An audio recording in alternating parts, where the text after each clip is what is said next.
வணக்கம், இது உங்கள் தமிழ் சைனிக். இந்த வீடியோவில் வந்து பார்த்தீங்கன்னாக்கா டிஎஸ்பி அக்கௌண்ட்டை பற்றி பே அண்ட் பாலிசிஸ்லேருந்து ஒரு லெட்டர் ஒன்று கொடுத்துருக்காங்க. இது வந்து ஆர்மி ரிலேட்டடான பே அண்ட் பாலிசிஸ் இருக்கிறவங்க. ஸோ டிஎஸ்பி அக்கௌண்ட்டில் என்னெல்லாம் பெனிஃபிட் எடுக்கலாம் அப்படின்ற பற்றி ஒரு அவேர்னஸ் லெட்டர் தான் வந்து கொடுத்துருக்காங்க. ஸோ இந்த லெட்டரில் வந்து பார்த்தீங்கன்னாக்கா A to Z எந்தெந்த பேங்க்கில் வந்து எவ்வளோ அமௌண்ட் வந்து கொடுக்குறாங்க, அது வந்து எப்படியெல்லாம் நீங்கள் வந்து கிளைம் பண்ணலாம் அப்படின்னு சொல்லிட்டு பாயிண்ட் வைஸ் வந்து பார்த்தீங்கன்னாக்கா கொடுத்துருக்காங்க. ஸோ ஃபஸ்ட்டு வந்து டிஎஸ்பி அப்படின்னாக்கா டிஃபென்ஸ் சேலரி பேக்கேஜ்ன்றது தான் இதோட ஃபுல் ஃபார்மு. ஸோ டிஃபென்ஸில் யாரெல்லாம் பேமெண்ட் வாங்குறாங்களோ இல்லை பென்ஷன் வாங்குறாங்களோ அவங்க எல்லாமே பார்த்தீங்கன்னாக்கா டிஎஸ்பி அண்டரில் வருவாங்க. இது வந்து எஸ்பிஐக்கு மட்டும்தான் டிஎஸ்பின்னு சொல்கிறாங்க. மற்ற பேங்குக்கெல்லாம் வந்து பார்த்தீங்கன்னாக்கா பேங்க் வைஸ் வந்து நேமும் சேஞ்ச் பண்ணியிருக்காங்க. ஸோ அது என்னன்னு சொல்லிட்டு நம்ம பின்னாடி வந்து ஒரு பாயிண்டில் வந்து பார்க்கலாம். ஸோ இதில் ஃபஸ்ட்டு வந்து பார்த்தீங்கன்னாக்கா மேஜர் பெனிஃபிட் என்னெல்லாம் அதிகப்படியான பெனிஃபிட் வந்து எடுக்க முடியும் அப்படின்ற பற்றியும், செகண்ட் வந்து பார்த்தீங்கன்னாக்கா மெமரண்ட் ஆஃப் அண்டர்ஸ்டாண்டிங் முறையில் என்னெல்லாம் வேலிட் பண்ணி வச்சுருக்காங்க அப்படின்றத பற்றியும், மூணாவது பாயிண்ட் வந்து பார்த்தீங்கன்னாக்கா எந்தெந்த கண்டிஷனில் நீங்கள் வந்து எலிஜிபிலிட்டி பண்ண முடியும், நீங்கள் எந்தெந்த கண்டிஷனில் அதெல்லாம் கிளைம் பண்ணி வாங்க முடியும் அப்படின்றத பற்றியும், அதே போல் கிளைம் ப்ரொசீஜர் என்னன்னு சொல்லிட்டோம் கொடுத்துருக்காங்க. நெக்ஸ்ட் வந்து பார்த்தீங்கன்னாக்கா நீங்கள் என்ன டாக்குமெண்ட் கொடுக்கணும் அப்படின்ற செக்லிஸ்ட்டை வந்து கொடுத்துருக்காங்க. அடுத்து வந்து பார்த்தீங்கன்னாக்கா மற்ற இதெல்லாம் தவிர்த்து வேறு என்ன உங்களுக்கு வந்து யூஸ்ஃபுல்லாக இருக்கும் இது பண்ணுறதுனால அப்படின்ற பற்றி, சில்ட்ரன் எஜுகேஷனுக்காக என்ன வந்து கொடுக்குறாங்க, ஏர் ஆக்சிடென்ட்டுக்கு வந்து எப்படி பண்ணுறாங்க அப்படின்னு சொல்லிட்டு எல்லாமே வந்து டீட்டெயிலாக கொடுத்துருக்காங்க. ஸோ இது மட்டும் இல்லாமல் இந்த வீடியோவில் வந்து பார்த்தீங்கன்னாக்கா டிஎஸ்பி அக்கௌண்ட்டோட உங்களோட கோடு நம்பர் வந்து எப்படி இருக்கணும், இதில் பென்ஷனருக்கும் பொருந்தும், சர்வீஸ் பர்சனுக்கும் பொருந்தும், அதே போல் ஃபேமிலி பென்ஷனருக்கும் வந்து எப்படி இருக்கணும், அந்த கோடோட லிஸ்ட்டும் வந்து இந்த வீடியோவில் வந்து டீட்டெயிலாக பார்க்க போகிறோம். ஸோ வீடியோ கொஞ்சம் லென்த்தாக போகலாம். ஸோ உங்களுக்கு பயனுள்ளாக இருக்குது அப்படின்னாக்கா நீங்கள் வந்து வீடியோவை கடைசி வரைக்கும் பாருங்கள். ஏன்னா டிஎஸ்பியோட பெனிஃபிட் வந்து பார்த்தீங்கன்னாக்கா ஒரு தனி நபருக்கு பென்ஷனராக இருந்தாலும் சரி, சர்வீஸ் பென்ஷனாக இருந்தாலும் சரி, அவங்களுக்கு வந்து அவங்களோட குடும்பத்தாருக்கு வந்து பார்த்தீங்கன்னாக்கா ஒரு பெரிய தொகையை வந்து கொடுக்குறாங்க. ஸோ அதனால் உங்களுக்கு இது வந்து பயன்படலாம். ஸோ இந்த விஷயத்தை வந்து யாரெல்லாம் தெரிஞ்சு வச்சுக்கணும் பார்த்தீங்கன்னாக்கா, யார் வந்து டிஃபென்ஸில் வந்து வேலை பண்ணுறாங்களோ அவங்களோட குடும்பத்தாருக்கு தான் வந்து பார்த்தீங்கன்னாக்கா இது வந்து தெரிஞ்சிருக்கணும். அவங்களோட குடும்பத்தாருக்கு தெரிஞ்சிருந்தால் மட்டும்தான் இது வந்து கிளைம் பண்ண முடியும். ஏன்னா இந்த கண்டிஷனில் வந்து பார்த்தீங்கன்னாக்கா பென்ஷனரும் இருக்க மாட்டாங்க, சர்வீஸ் பர்சன் இருக்க மாட்டாங்க. ஸோ அவங்க ரெண்டு பேருமே இல்லாத பட்சத்தில் தான் இந்த பணத்தை வந்து நீங்கள் வாங்க முடியும். இது வந்து குடும்பத்தாருக்கு தான் கிடைக்கும். இது ஒரு இன்சூரன்ஸ் அமௌண்ட் மாதிரி. ஸோ இதை பற்றி டீட்டெயிலாக பார்க்கறதுக்கு முன்னாடி என்னோட வேண்டுகோள் என்னென்னு பார்த்தீங்கன்னாக்கா, ஃபஸ்ட் டைம் நம்ம சேனல் பார்க்குறவங்க மறக்காமல் சேனல் சப்ஸ்கிரைப் பண்ணிவிட்டு பக்கத்தில் இருக்க பெல் ஐக்கானே கிளிக் பண்ணிங்க. அதே போல் சேனலில் இருக்க பழைய வீடியோ பாருங்கள். இந்த மாதிரி நிறைய பென்ஷனருக்கும் சரி, சர்வீஸ் பர்சன்ஸுக்கும் சரி நம்ம இன்ஃபர்மேட்டிவான வீடியோ வந்து நிறைய போட்டிருக்கோம். ஸோ அதெல்லாம் பார்த்து உங்களோட சந்தேகத்தை வந்து தீர்த்துங்க. ஸோ அந்த முறையில் ஃபஸ்ட்டு வந்து நம்ம என்ன பார்க்க போகிறோம்னாக்கா மேஜர் பெனிஃபிட் எந்தெந்த பேங்க்கில் வந்து எந்த மாதிரி வந்து பெனிஃபிட் கொடுக்குறாங்க அப்படின்னு சொல்லிட்டு பார்த்தீங்கன்னாக்கா, இப்போ நீங்கள் லிஸ்ட் வந்து பார்த்துட்டு இருக்கீங்க. இதுபடி பார்த்தீங்கன்னாக்கா நேம் ஆஃப் பேங்க் வந்து கொடுத்துருக்காங்க. இது வந்து personal accident insurance on death. DSP account வச்சுட்டு இருக்கவங்க இறந்துட்டாங்க அப்படின்ற பட்சத்தில், பர்சனல் ஆக்சிடென்ட் முறையில் அவங்க வந்து இறந்துட்டாங்க அப்படின்ற பட்சத்தில் இவ்வளோ தொகையை வந்து நீங்கள் கிளைம் பண்ண முடியும். ஸோ இந்த லிஸ்ட்டில் இருக்கிற மாதிரி personal accident insurance death amount வந்து பார்த்தீங்கன்னாக்கா சர்வீஸ் பர்சன்ஸுக்கும் அக்னிவீருக்கும் இந்த பொருந்தும். இதோட தொகை வந்து பார்த்தீங்கன்னாக்கா ஒரு பேங்க்குக்குமே தனித்தனியாக வந்து கொடுத்துருக்காங்க. ஸோ உங்களோட எந்த பேங்க்கில் வந்து உங்களோட அக்கௌண்ட் இருக்கோ அந்த பேங்க்குக்கான தொகை வந்து நீங்கள் என்னன்னு சொல்லிட்டு பார்த்துங்க. அடுத்த காலத்தில் வந்து பார்த்தீங்கன்னாக்கா personal accident insurance death amount பென்ஷனருக்கு. ஸோ இது ஆர்மி, நேவி, ஏர்ஃபோர்ஸ் இந்த மாதிரி பென்ஷனர் வந்து ஆஃப்டர் டெத்துக்கு அப்புறம் அவங்களோட ஃபேமிலிக்கு வந்து எவ்வளோ தொகை வந்து கொடுப்பாங்கன்னு சொல்லிட்டு கொடுத்துருக்காங்க. இது வந்து ஒன்லி பார்த்தீங்கன்னாக்கா பர்சனல் ஆக்சிடென்ட் இன்சூரன்ஸ் மட்டும்தான். ஆக்சிடென்ட் முறையில் அவங்க வந்து இறந்துடுறாங்க அப்படின்ற பட்சத்தில் இவ்வளோ தொகை வந்து உங்களுக்கு கிடைக்கும். ஸோ இது எல்லா பேங்க்குமே கொடுத்துருக்காங்க. இதுதான் பார்த்தீங்கன்னாக்கா எம்ஓயு முறையில் டிஃபென்ஸாக கூட பேங்க் வந்து ஒரு அண்டர்ஸ்டாண்டிங்கில் வந்து லிங்க்அப் பண்ணி வச்சுருக்காங்க. ஸோ இந்த மாதிரி பேங்க்கில் இருக்குன்ற பட்சத்தில் அவங்களுக்கு வந்து இந்த அமௌண்ட் கிளைம் பண்ண முடியும். இந்த லிஸ்ட் ஆஃப் பேங்க்கை தவிர்த்து வேறு எதனா பேங்க்கில் உங்களுக்கு வந்து பென்ஷன் அக்கௌண்ட்டோ இல்லை பேமெண்ட் அக்கௌண்ட்டோ இருக்குனாக்கா, ஸோ இந்த லிஸ்ட்டில் இருக்க பேங்க்குக்கு வந்து நீங்கள் உங்களோட அக்கௌண்ட் வந்து மாற்றிக்குங்க. ஸோ இந்த மேஜர் பெனிஃபிட்லேயே வந்து பார்த்தீங்கன்னாக்கா நெக்ஸ்ட் வந்து கண்டிஷன் ஆஃப் அவைலபிலிட்டி ரிலீஃபில் வந்து கொடுத்துருக்காங்க. இதில் வந்து எந்தெந்த கண்டிஷனில் வந்து உங்களுக்கு பொருந்தும் அப்படின்னு சொல்லிட்டு கொடுத்துருக்காங்க. ஸோ இதில் வந்து nature of death and suicide not covert.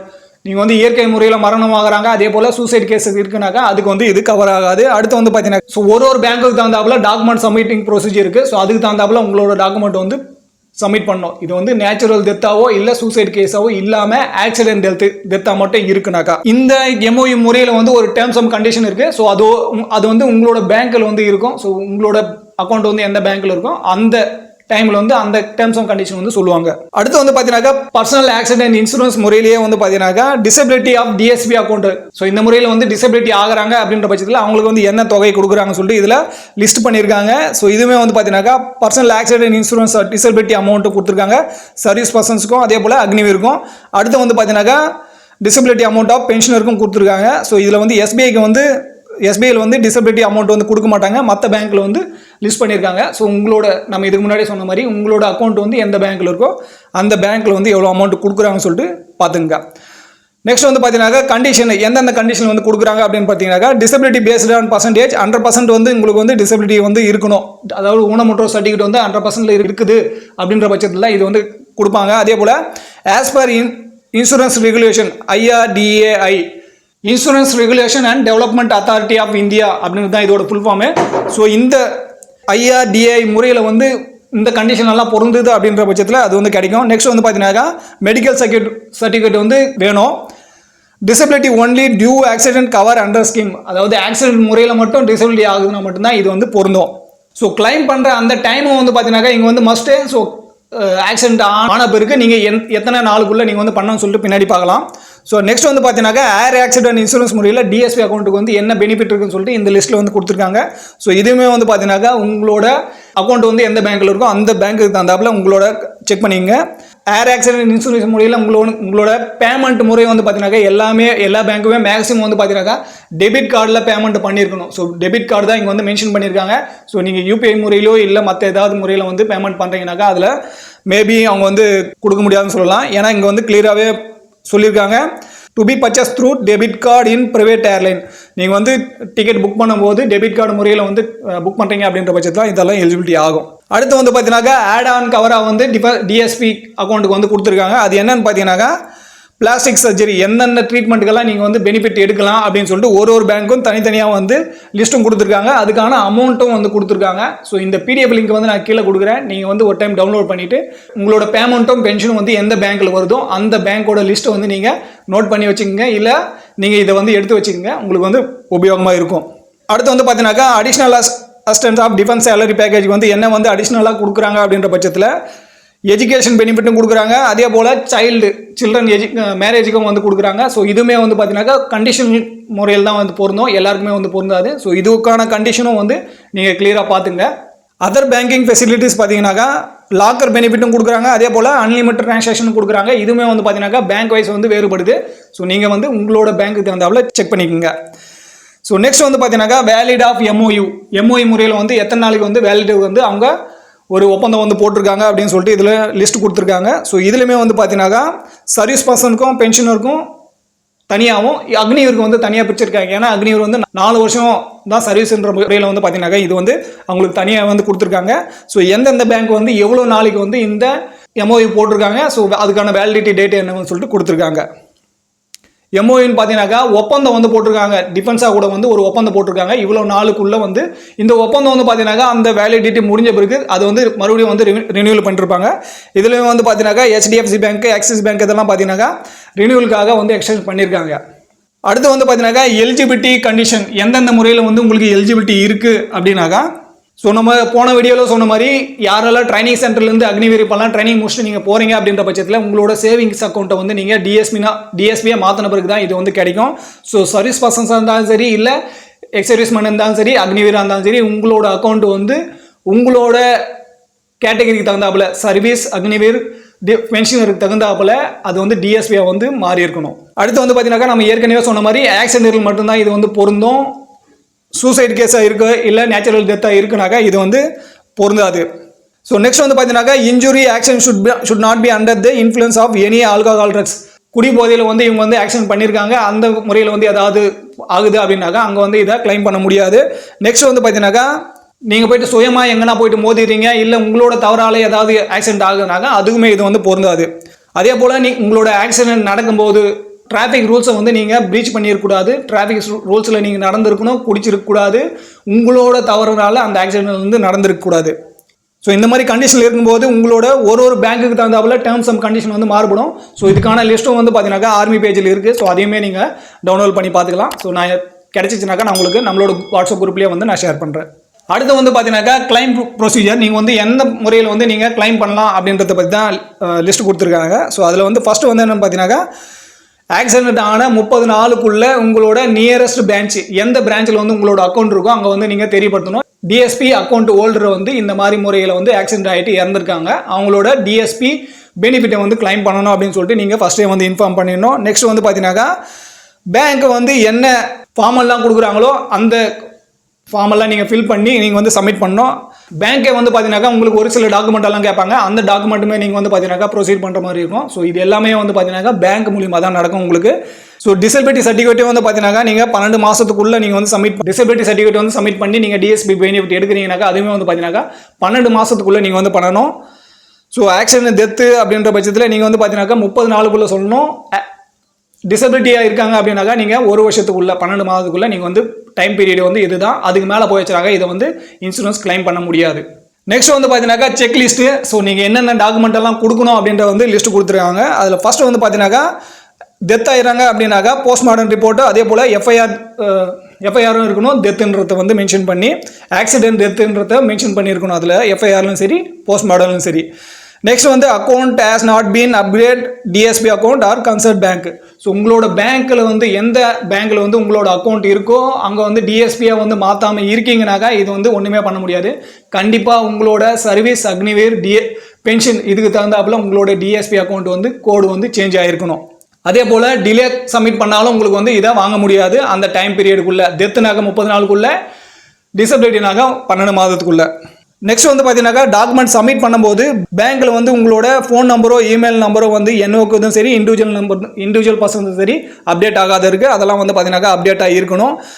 அடுத்து வந்து பார்த்தீங்கன்னா ஸோ டைம் பீரியட் வந்து பார்த்தீங்கன்னாக்கா நீங்கள் 30 நாளுக்குள்ளே டிசபிலிட்டி இருந்தாலும் சரி ஆக்சிடென்ட் இருந்தாலும் சரி நீங்கள் ஃபஸ்ட்டு வந்து இன்டிமேஷன் பண்ணுறது வந்து பெஸ்ட்டாக இருக்கும். பேங்க்லையும் சரி இன்சூரன்ஸ் கம்பெனியும் சரி. நேச்சுரல் டெத்தாக இருந்தாலும் சரி சூசைட் இருந்தாலும் சரி நீங்கள் வந்து பார்த்தீங்கன்னாக்கா இதில் கிளைம் பண்ண முடியாது. நெக்ஸ்ட் வந்து பார்த்தீங்கன்னாக்கா ஸோ சேலரி அக்கௌண்ட் வந்து இந்த கோடு, அதாவது நம்ம இதுக்கு முன்னாடி சொன்ன மாதிரி டிஎஸ்பி அக்கௌண்ட்டுக்கு வந்து சேலரிக்கு தனியாகவும் பென்ஷனுக்கு தனியாகவும் ஃபேமிலி பென்ஷனுக்கு தனியாகவும் வந்து கோடு கொடுத்துருக்காங்க. அந்த கோடு வந்து பார்த்தீங்கன்னாக்கா மென்ஷன் ஆகாது இருந்தாலும் இது வந்து பார்த்தீங்கன்னாக்கா கிடைக்காது. இது வந்து பேங்க் தரப்பில் பண்ணணும். ஆனால் இண்டிவிஜுவல் நீங்கள் வந்து இதை இன்ஷூர் பண்ணணும். ஸோ மிஸ்கில் வந்து பார்த்தீங்கன்னாக்கா உங்களோட அக்கௌண்ட் வந்து எம்ஓஇ முறையில் வந்து எந்தெந்த பேங்க்கில் வந்து இவங்க அண்டர்ஸ்டாண்டிங் முறையில் வந்து ஒப்பந்தம் போட்டிருக்காங்களோ ஸோ அந்த பேங்க்கில் இருந்தால் மட்டும்தான் இது வந்து நீங்கள் வந்து கிளைம் பண்ண முடியும். நெக்ஸ்ட் வந்து பார்த்தீங்கன்னாக்கா உங்களோட சேலரியும் சரி பென்ஷனும் சரி எந்த அக்கௌண்ட் டிஎஸ்பியாக இருக்கோ அதில் வந்து கிரெடிட் ஆகுதான்னு சொல்லிட்டு பார்த்துங்க. நெக்ஸ்ட் வந்து பார்த்தீங்கன்னாக்கா உங்களோட டிஎஸ்பி அக்கௌண்ட்டில் வந்து நாமினியை வந்து ஆட் பண்ணி வைங்க. நாமினி ஆட் பண்ணுறது வந்து ரொம்ப முக்கியமானது. So personal accident insurance claim பண்ணாக்கா நீங்கள் வந்து நாமினி ஆட் பண்ணியிருக்கோம். ஸோ இந்த மாதிரி பேங்க்கில் மட்டும் இல்லை உங்களோட எந்த அக்கௌண்ட்டாக இருந்தாலும் சரி அதில் வந்து நாமினி ஆட் பண்ணுங்கள். போஸ்ட் ஆஃபீஸில் எதனா பணம் போட்டிருந்தாலும் அதில் வந்து நாமினி ஆட் பண்ணுங்கள். லைஃப் இன்சூரன்ஸ் எதனா இருக்குனாலும் அதில் வந்து நாமினி ஆட் பண்ணுங்கள். ஸோ நாமினி ஆட் பண்ணுறீங்க அப்படின்ற பட்சத்தில் அங்கே வந்து டாக்குமெண்ட் ப்ராசஸ் வந்து பார்த்தீங்கன்னாக்கா கொஞ்சம் கம்மியாகும். ஸோ நிறைய இல்லை கொஞ்சம் கம்மியாகும். டிஃபென்ஸ் பர்சன்ஸ் வந்து நீங்கள் பண்ணுறீங்க அப்படின்ற பட்சத்தில் உங்களோட டிஎஸ்பி அக்கௌண்ட் வந்து சர்வீஸாக இருந்துச்சு பென்ஷன் வந்துட்டீங்க அப்படின்ற பட்சத்தில் அது வந்து டிஎஸ்பி பென்ஷன் அக்கௌண்ட்டை வந்து நீங்கள் மாற்றணும். ஸோ அது வந்து இன்சூர் பண்ணிங்க. அப்போ தான் உங்களோட பர்சனல் ஆக்சிடென்ட் இன்சூரன்ஸ் வந்து கிளைம் பண்ண முடியும். நெக்ஸ்ட் வந்து பார்த்தீங்கன்னாக்கா உங்களோட அந்த டிஎஸ்பி அக்கௌண்ட்டில் இருக்கிற ஏடிஎம் கார்டு வந்து 30 நாளில் ஒரு முறையாவது வந்து பார்த்தீங்கன்னாக்கா நீங்கள் வந்து ஸ்வைப் பண்ணி உபயோகிச்சு இருக்கணும். ஸோ அது வந்து அப்படியே கிடப்பில் போட்டு 3 மாதம் 4 மாதம் ஆயிடுச்சு அது வந்து யூஸ் பண்ணலை அப்படின்னாக்கா நீங்கள் வந்து அது பொருந்தாது. 30 நாளில் ஒரு முறையாவது நீங்கள் வந்து உங்களோட ஏடிஎம் கார்டு வந்து யூஸ் பண்ணிடணும். நீங்கள் கேன்டீன் போகும்போது உங்களோட டிஎஸ்பி அக்கௌண்ட்டோட கார்டு வந்து யூஸ் பண்ணாலே போதுமானதாக இருக்கும். ஸோ இந்த எம்ஓஐ முறையில் ஒப்பந்தம் பண்ண பேங்க்கில் வந்து நீங்கள் டிஎஸ்பி அக்கௌண்ட்டை வந்து கன்சர்ன் பேங்க்கில் வந்து நீங்கள் டிஎஸ்பி அக்கௌண்ட் வந்து மாற்றாத இருக்கீங்கனாக்கா அது வந்து பேங்க் வந்து அது வந்து ரெஸ்பான்சிபிலிட்டி இல்லை, நீங்கள் உங்களோட இண்டிவிஜுவல் ரெஸ்பான்சிபிலிட்டி தான். அதனால தான் நீங்கள் வந்து உங்களோட பேங்க் வந்து டிஎஸ்பி அக்கௌண்ட்டாக இருக்கா இல்லையான்னு சொல்லிட்டு நீங்கள் செக் பண்ணிக்கோங்க. ஸோ இது வந்து பார்த்தீங்கன்னாக்கா டோட்டலாக 11 பேஜில் வந்து இந்த இருக்குது. ஸோ இதுக்கான எஸ்பிஐயில் வந்து பார்த்தீங்கன்னாக்கா ஒரு சார்ட் போட்டு வாட்ஸ்அப்பும் வந்து கொடுத்துருக்காங்க. ஸோ இந்த முறையிலும் நீங்கள் வந்து கிளைம் பண்ணலாம். ஸோ அதுக்கான வாட்ஸ்அப் நம்பரும் வந்து கொடுத்துருக்காங்க. ஸோ டோட்டலாக இது வந்து பார்த்தீங்கன்னாக்கா 11 பேஜ் இருக்குது. ஸோ இந்த 11 பேஜோட பிடிஎஃப் லிங்க் வந்து நான் கீழே கொடுத்துருக்கேன். நீங்கள் டவுன்லோட் பண்ணிவிட்டு கிளியராக படிங்க. ஸோ உங்களுக்கு வந்து எங்கே புரியலையோ அதை ஸ்க்ரீன்ஷாட் எடுத்து நம்மளோட வாட்ஸ்அப் குரூப்பில் வந்து ஷேர் பண்ணி நீங்கள் உங்களுக்கு என்ன கேள்வி எழும்போது அதை வந்து கேட்டு அங்கே வந்து உங்களோட கிளாரிஃபிகேஷன் பண்ணிடலாம். ஏன்னா இது வந்து ஃபுல்லாக 11 பேஜ் நம்ம வந்து எடுக்கும்போது பார்த்தீங்கன்னாக்கா வீடியோ வந்து ரொம்ப லென்த் ஆகிடும். ஸோ உங்களுக்குமே வந்து பார்த்தீங்கன்னாக்கா போர் அடிச்சிடும். ஸோ மேக்ஸிமம் வந்து நம்ம என்ன பண்ணணும் என்ன பண்ணக்கூடாதுன்னு சொல்லிட்டு நம்ம கவர் பண்ணிட்டோம். ஸோ இது தவிர்த்து உங்களுக்கு வேறு எதனா சந்தேகம் இருக்குனாக்கா கீழே கமெண்ட்ஸ் வந்து கேட்கலாம். நெக்ஸ்ட் வந்து பார்த்தீங்கன்னாக்கா இந்த டிஎஸ்பி அக்கௌண்ட்டோட கோடோட பிடிஎஃப் வந்து பார்த்துட்ருக்கீங்க. ஸோ உங்களோட பென்ஷன் அக்கௌண்ட்டாக இருக்குது அப்படின்னாக்கா இங்கே வந்து SBCHQ டிஎஸ்பி பென்ஷன் இங்கே வந்து பேசிக் தகுந்தாப்புல உங்களோட கோல்டு பிளாட்டினம் டைமண்ட் இந்த வந்து மாறும். ஃபேமிலி பென்ஷனருக்கு வந்து பார்த்தீங்கன்னாக்கா சௌரியா ஃபேமிலி பென்ஷனர்னு சொல்லிட்டு கொடுத்துருப்பாங்க. ஸோ இது வந்து ஃபேமிலி பென்ஷனர் அக்கௌண்ட்டாக இருக்கும். ஸோ இது வந்து ஃபேமிலி பென்ஷனருக்கு இந்த பிஏஐ வந்து கிளைம் ஆகுமானாக்கா ஆகாது. உங்களோட அந்த டிஎஸ்பி அக்கௌண்ட்டோட பெனிஃபிட், மற்ற பெனிஃபிட் என்ன இருக்கோ, டிரான்சாக்ஷன் லிமிட்டேஷன் இந்த மாதிரி வந்து நீங்கள் யூஸ் பண்ணிக்க முடியும். ஸோ மற்றபடி ஃபேமிலி பென்ஷனர் வந்து இறந்துடுறாங்க, எங்களுக்கு அந்த இன்சூரன்ஸ் அமௌண்ட் வந்து கிடைக்குமானாக்கா கிடைக்காது. ஏன்னா ஒன்லி இது வந்து சர்வீஸ் பர்சன்ஸ்க்கு மட்டும்தான். யார் வந்து சர்வீஸ் பண்ணியிருக்காங்களோ அவங்களுக்கு வந்து சர்வீஸில் இருக்கும்போதோ இல்லை ஆஃப்டர் ரிட்டையர்மெண்ட்டுக்கு அப்புறம் அவங்களுக்கு வந்து ஆக்சிடென்டெல்லாம் ஏதாவது நடக்குது அப்படின்ற பட்சத்தில் இது வந்து பேங்க் வந்து அவங்களோட தரப்புலேருந்து இன்சூரன்ஸ் மாதிரி டிஃபென்ஸ் பர்சன்ஸ்க்கு வந்து கொடுக்குறாங்க. ஸோ மற்றபடி இதில் வந்து நீங்கள் உங்களோட தொகையும் வந்து எதுவும் கொடுக்கல. ஸோ இந்த மாதிரி கண்டிஷனில் இருக்கும்போது தான் அந்த கிளைம் வந்து நீங்கள் பண்ண முடியும். ஸோ இது வந்து நான் முடிஞ்ச அளவுக்கு எனக்கு தெரிஞ்ச அளவுக்கு நான் வந்து மேக்ஸிமம் வந்து கவர் பண்ணிட்டேன்னு நினைக்கிறேன். இது தவிர்த்து உங்களுக்கு வேறு எதனா சந்தேகம் இருக்குது இல்லை கருத்து இருக்குனாக்கா கீழே கமெண்ட்ஸ் சொல்லலாம். அதே போல் ஃபஸ்ட் டைம் நம்ம சேனல் பார்க்குறவங்க மறக்காம சேனல் சப்ஸ்கிரைப் பண்ணிவிட்டு பக்கத்தில் இருக்க பெல் ஐக்கானை கிளிக் பண்ணிங்க. உங்களுக்கு இது வேறு எதனா சந்தேகம் இருக்குது அப்படின்னாலும், இந்த இடத்த வந்து எனக்கு விளங்கலை அப்படின்னாலும் நீங்கள் ஸ்க்ரீன்ஷாட் எடுத்து நம்மளோட வாட்ஸ்அப்பில் குரூப்பில் வந்து ஷேர் பண்ணி உங்களோட சந்தேகத்தை வந்து அங்கேயும் நீங்கள் வந்து கிளாரிஃபை பண்ணிக்கலாம். ஸோ இந்த வீடியோ கடைசி வரைக்கும் பார்த்துக்க நன்றி. இதே போல் இன்னொரு வீடியோவில் மீண்டும் சந்திக்கலாம். நன்றி, வணக்கம்.